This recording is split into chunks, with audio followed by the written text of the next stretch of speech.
what is the purpose of this documentary? How did it all come together? So basically, it's the show because most people, I know this is going to be the first of its kind, like of pure Lethwei with like an English speaking. Nobody has ever done that. So we're gonna base Canal Plus, I've sat down and like, how can we promote the sport, not only in Myanmar but around the world? So this is gonna be, it was basically to promote the sport and to show the real deal. How does it really, how does it happen? You can go in Yangon right now and go to a very classy gym, $100 for the month US, and you can train, but it's not the same. So I want to show the real roots of Lethwei. So that's what it is, because we're in a moment now, right now, that people want to know. Like, it's like, okay, we know, it's fucking cool, we know what it is, we've seen some videos, we watch the videos, we watch your fight, but people always want to see who's the previous Lethwei legends, who's the other. I want to show them the history. It's very rich in history. It's about three, 2 to 3 thousand years old, and it's hard to pinpoint where exactly, but so that's my job. It's my job. Yeah, yeah, people don't know, like me, I'm not too educated on the history of Lethwei. You're the one who But you're getting basically good. introduced me to the sport. I remember when I first met you in Thailand. Yeah, Uh, a mutual friend introduced me to you, and he's like, "Hey, this is Dave. He's out there in Myanmar fighting Lethwei." And I was just like, "What is Lethwei?" And then yeah, we just talked for a second, and then I was like, yeah. "Okay, that sparked my interest." And you're doing that for everybody else basically around the world. And then I think this documentary is going to be huge.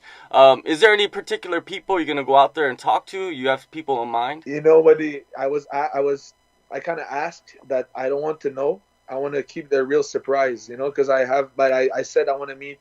We never met Tui Mashang, so people want to YouTube him. Tui Mashang is short guy, but he's a Lethwei legend, strong guy, a lot of KOs, and so he's in the Karen state, so very like near Thailand. When there's a long strip falling down, it's very far from Yangon, so we never had the chance to meet. And yeah, a couple places. I know I want to go to Bagan. There's like people want to Google it too. Bagan, 10,000 temples, a beautiful place. It's majestic. That's how I got engaged with Irina, actually, where we got engaged on one of those temples in Bagan. So it's gonna be cool to go back there.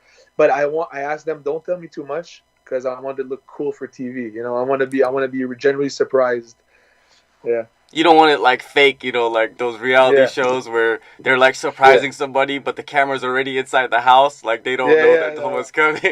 no, no, don't tell me anything. And I want to be like, I don't want to have to think for questions. I want it to be real questions, like, because I'm gonna eat everything. I'm gonna try everything. I'm gonna train. I don't care like training in the mud, and me. I live in Dubai, but it's for my wife. I don't care the crazy. Give me some insects. I'll try it. Like, I want to try everything. So it's gonna be cool. It's gonna be cool, and all the different like training stuff. I was giving back in Yangon some mixture for my eyes, and I said, well, I didn't at first. I didn't know. He said, yeah, put it in your eyes. So I put it in my eyes, and it starts burning. And like, whoa, shit, what is that? It's like, and I understood that it's basically if your eye's cut, the blood leaks in your eye, and the sweat in your eye burns. And it's simulation of you're in the fourth or fifth round. And I said, okay, what do we do now? He's like, well, now you hit pads. So you're basically going to hit pads like you're hurt. So that's because that's the main edge of Lethwei fighters. They have that heart, because they've been secluded for hundreds of years because it was colonized by British, and those years they'd have nothing. Nobody was coming in, and Thailand was flourishing of tourists. So they have a bit more like Dutch came, everybody came. So, but Myanmar, and still nowadays, most kickboxing champion, MMA champions, Muay Thai champion, they cross over to Myanmar, even though they were secluded for so many years. They're still so fucking tough, and it takes a tank to knock them out. You can't you really have to make sure you do it. So especially with the injury timeout rule, right? The 2 KO rule and everything. So they have heart, and my goal is to, with that heart, you cannot teach that. You cannot teach heart. My coach, Sifu Pat, always say, you cannot teach heart. You either have it or you don't. You know. Some people will get a jab in the face and they have enough. But some people, they want it. They like it. So they're one of them.